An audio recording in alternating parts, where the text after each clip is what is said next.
Assalamualaikum warahmatullahi wabarakatuh. Pada kesempatan kali ini saya akan membahas mengenai kuis bersama yang dilakukan pada minggu lalu.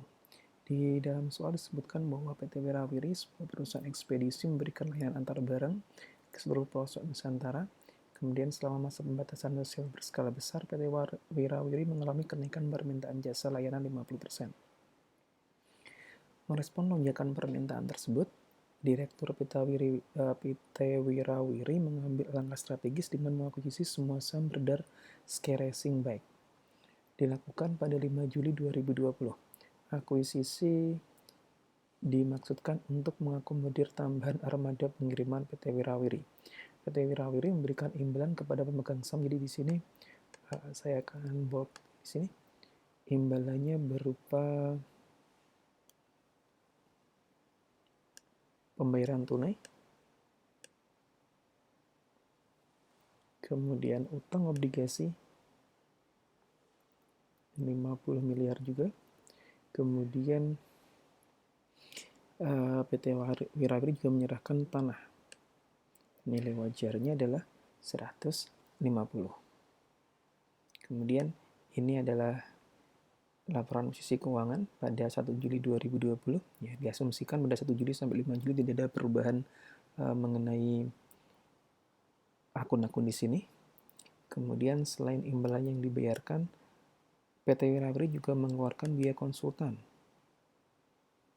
Oke, ada biaya konsultan 12 miliar, kemudian jasa hukum sebanyak 5 miliar. Kemudian setelah transaksi tersebut ya dilakukan, PT Wirawiri membubarkan Sky Racing dan mengambil alih seluruh aset dan kewajibannya. Ini adalah hal-hal yang saya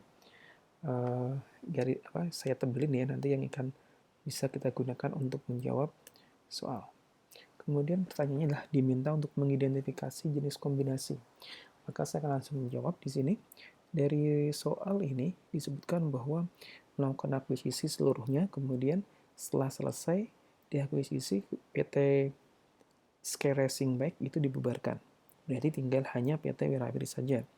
Kalau kita melihat ada 3 jenis kombinasi bisnis, ada merger, ada akuisisi, ada konsolidasi, maka soal di sini kalau saya jawab di sini, maka ini adalah bentuk dari merger. Kenapa? Karena tadi pada saat Sky Racing diambil alih, aset dan liabilitasnya diambil alih, kemudian dia dibubarkan. Kemudian menentukan klasifikasi biaya. Jadi kalau kita lihat klasifikasi biayanya, ada yang masuk ke dalam imbalan ya, imbalan yang diberikan. Nanti akan membentuk investment in S, imbalan yang diberikan. Itu terdiri dari tadi ya, yang saya tampilkan di atas. Ada cash, bond, dan land. Yaitu terdiri dari cash, bond, dan land. Kemudian yang sesuai dengan PSAK 22 paragraf 53 adalah biaya terkait akuisisi yang diekspenskan. Biaya terkait akuisisi atau investment expense.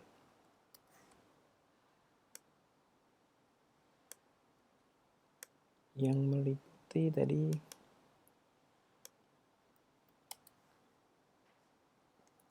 biaya 12 juta jadi konsultan dan jasa hukum sebesar 12 dan 8 miliar.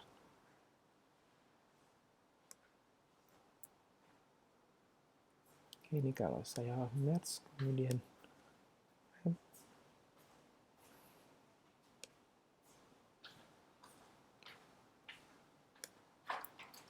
ini adalah investment expense-nya, biaya konsultan dan jasa hukum. Kemudian yang nomor 3, membuat jurnal PT Wirawiri. Nomor 3-nya saya bikin di sebelah sini. Maka kita akan menjurnal investment in S terkait dengan imbalan diberikan, kemudian ada cash, kemudian ada bond payable, dan ada land. Kita lihat di atas, cash-nya adalah sebesar 50 miliar, utang obligasi bunga 5%, kupon rate-nya 5%, dan bunga efektif atau yield to maturity-nya adalah 5%. Pada saat kupon sama dengan YTM, maka dijual pada par. Berarti di sini nilainya adalah 50 miliar juga. Kemudian tanahnya adalah 150 miliar dan harga perolehannya 100, berarti akan ada gain sebesar 50 miliar. Maka di sini saya akan menjurnal cash-nya tadi adalah 50 miliar, bisa kasih 50.000. Bond payable-nya juga 50.000 karena dijual pada par, dan lainnya tadi di book value-nya atau pada saat perolehan adalah 100.000, berarti akan ada gain on sale of land yaitu sebesar 50.000.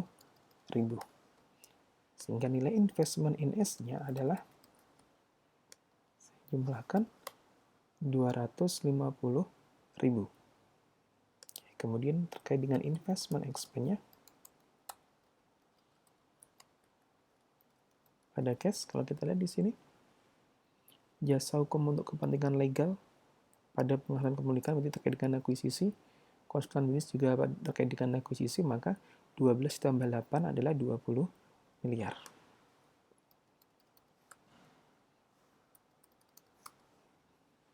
Kemudian nomor 4. Membuat jurnal pembubaran scaresing. Berarti di sini kita bikin di bukunya S. Bukunya S karena dia dibubarkan, maka kita hapus semua akun-akun yang ada di PTS. Maka di sini saya akan menghapus utang dagang sampai dengan saldo laba.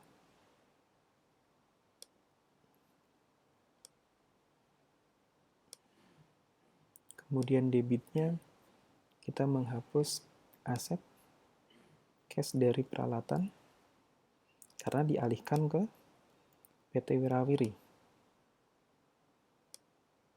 Kemudian kita mengisi angkanya dengan nilai book value karena kita menghapus catatannya. Oke, berarti di sini saya akan hapus book value-nya dari scaresing bike.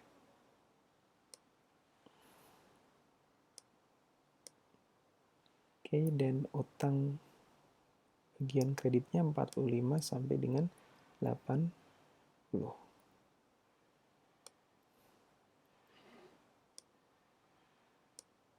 Kalau kita cek, debit kreditnya harus sama. Oke, kita cek 355 di sini. 355, berarti sudah seimbang. Kemudian yang nomor 5. Yang nomor 5. Membuat perhitungan selisih imbalan dan aset liabilitas scaresing jika ada diakui sebagai goodwill atau keuntungan dari pembelian. Oke, maka kita menghitung consideration transfernya. Tadi terdiri dari ini ya, cash, bond payable, land, dan gain on sale. Totalnya 250.000.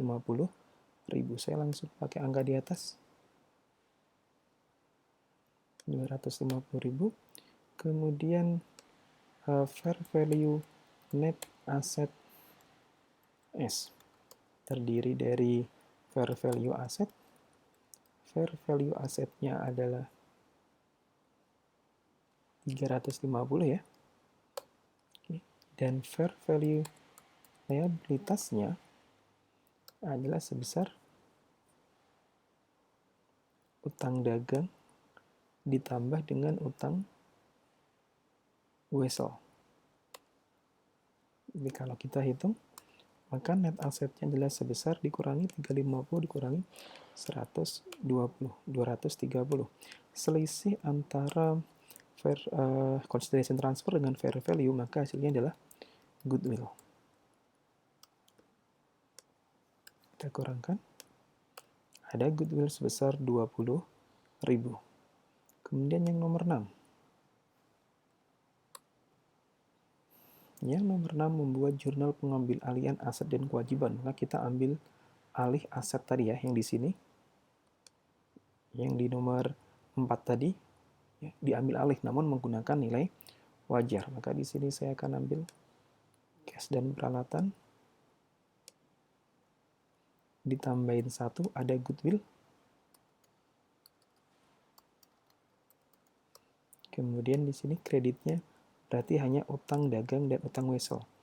Karena kita mengambil alih identifiable asset dan identifiable liability. Kemudian kita hapus investment in S karena scale resik-nya dibubarkan. Kita mengakui menggunakan nilai wajarnya. Maka di sini saya ambil nilai wajarnya.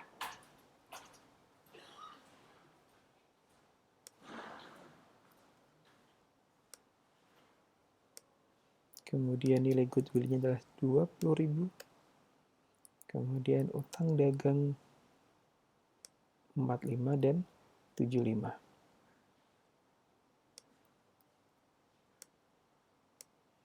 Investment in S-nya tadi sebesar 250.000. Kalau kita cek debit dan kreditnya juga harus sama.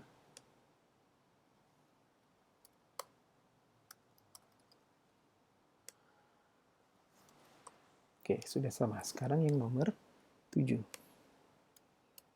Nomor 7 kita membuat neraca atau laporan posisi keuangan sesaat setelah merger. Saya akan menggunakan akun-akun di sini langsung.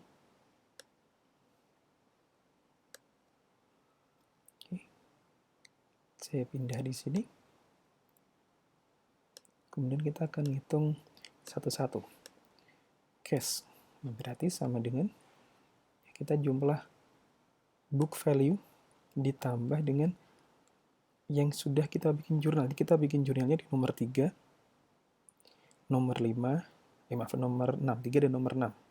Berarti cash di nomor 3 dikurangin ya. Dikurangin 50.000 ditambah dengan nomor 6 cash 20.000. Kemudian dikurangi lagi, masih ada lagi lupa. Investment expense. Kemudian piutang usaha juga sama. Piutang usaha 80.000 ditambah fair value nomor 6. Kemudian tanah. Ada perlengkapan ya. Ada perlengkapan di sini. Oh ya, perlengkapan dulu. 12.000 ditambah dengan 7.000. Kemudian tanah 125. Oke, kemudian saya dari depan aja deh ya, dari atas. Tanah 250 dikurangi dengan land 100.000 ditambah dengan yang nomor 6 land-nya 125.000. Kemudian bangunan 230.000 ditambah dengan dari S 55.000. Kemudian peralatan juga. Peralatan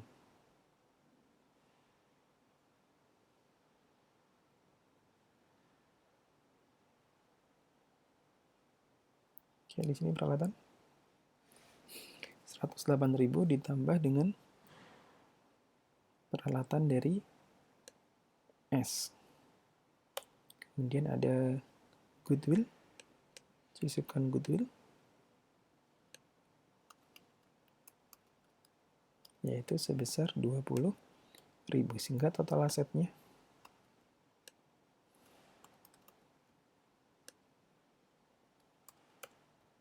1 juta. Kemudian utang dagangnya 245 ditambah utang dagang dari S. Utang dagang 45.000. Kemudian utang weselnya 200.000 ditambah dengan 75.000. Modal sahamnya berarti sama dengan yang ada di P. Agio sahamnya juga sama. Saldo labanya kita sesuaikan.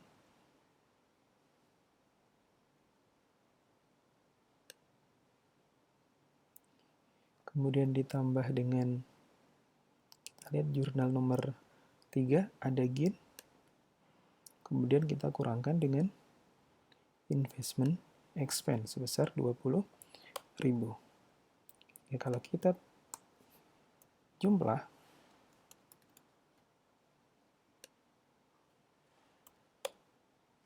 kita lihat masih ada kekurangan 50.000.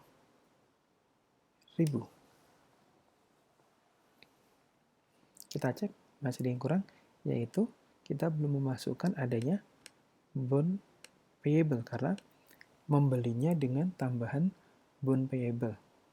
Oke. Sebesar 50.000.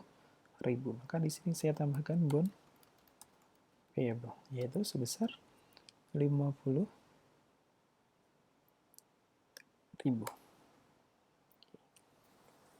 Sudah seimbang. Inilah jawaban untuk kuis bersama yang dilakukan minggu kemarin. Saya cukupkan. Terima kasih. Wassalamualaikum warahmatullahi wabarakatuh.